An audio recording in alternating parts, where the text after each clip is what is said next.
The old way of getting the music out there in terms of, you say, getting a record deal. Mhm. How has it changed from the time you got that first record deal to now, and how you get legacy out there, and how is that all done? Well, um, I mean, this is totally different for me because I'm doing it. I was on my live earlier today saying that, and it's a little bit daunting. You know what I'm saying? Because I come from the school where everybody had record deals, and you had a team, you had the machine doing it. All I had to do was, work at being the best performer I could be, Hmm. interview well, not get in trouble. You know what I mean? Hmm. That kind of thing.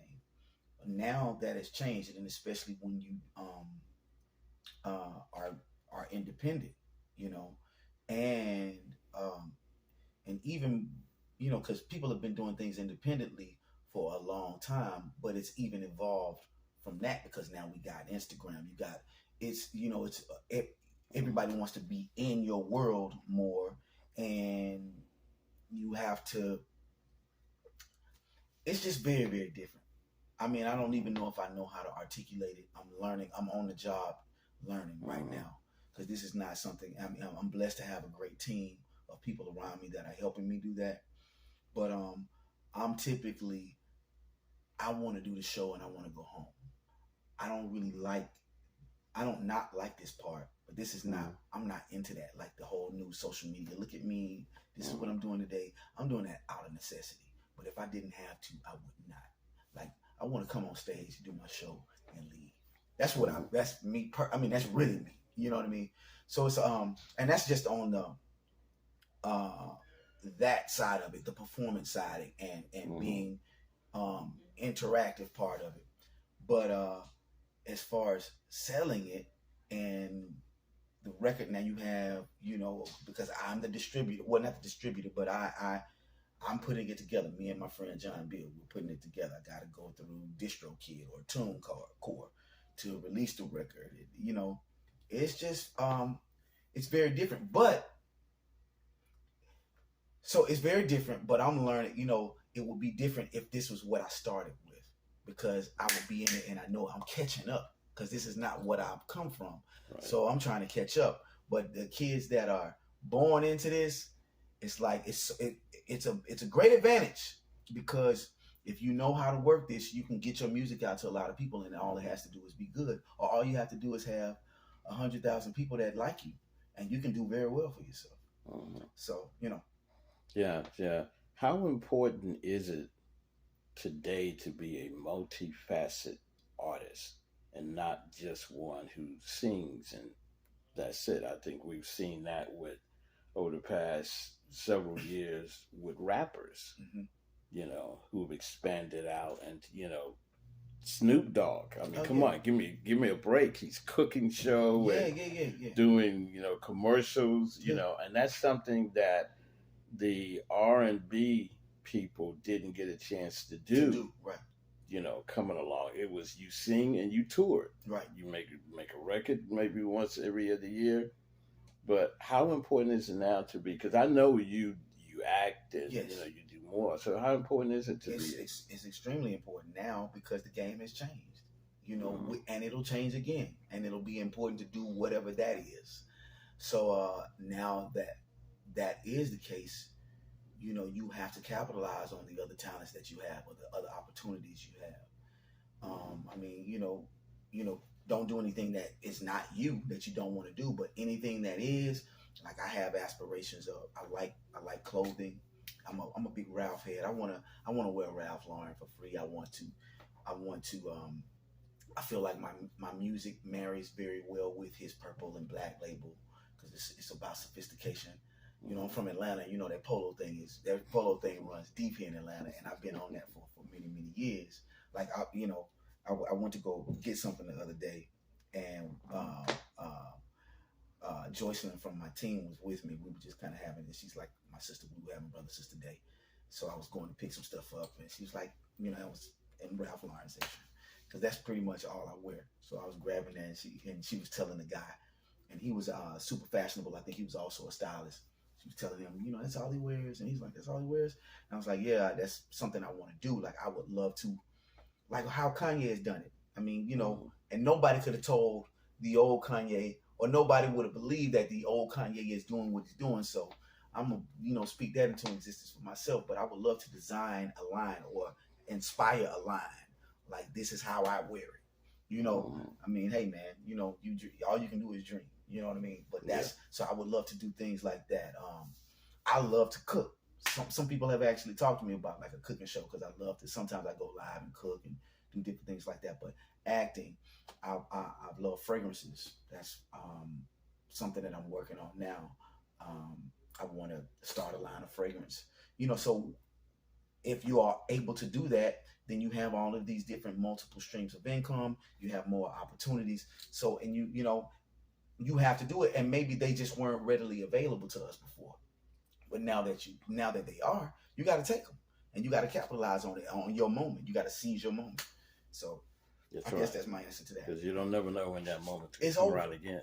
Exactly. When it's over, when it'll come around again, because, at some point, like in this industry, it is feast or famine. Like you may have a run, and then it can get quiet. Mm-hmm. Mm-hmm. And that's just the nature of it. What struck me about the CD, the album, Legacy, was that, and also you as an artist, So, in terms of where you're going musically, mhm, it's not dependent upon radio play. mhm. So if it's not, I mean, it's not that there's not hits that can't be played on the radio, Understand? but almost in a jazzy sense, you don't hear people talk about jazz artists going out of style.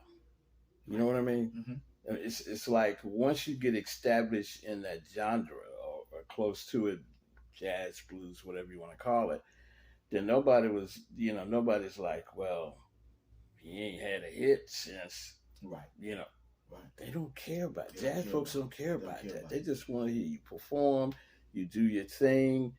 And I think I don't know how you feel about it from coming from hardcore R&B, but Mm.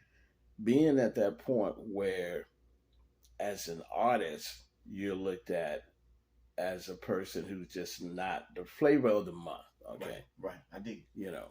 Well, you know what? It's so to speak directly to that. This whole process was truly organic, right?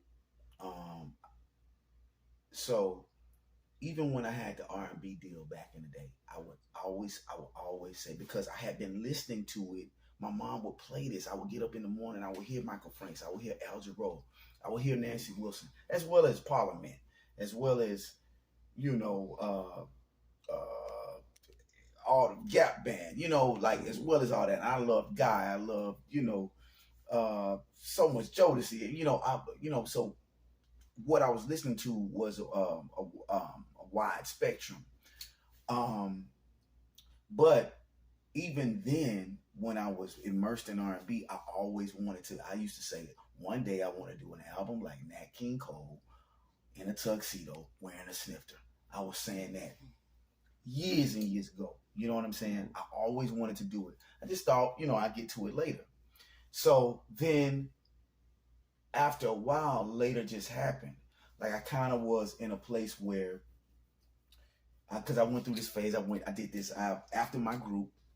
I went solo, and I had a lot of people interested in me. Um, I missed some opportunities. I didn't know. I remember. Um, what's Divine. I was just doing some of my first shows as Tony Towers. That was my name. Tony Towers with a Z. And I had done one of my first shows at B Street Live. Brian LaFace's Bryant Reed. There we go.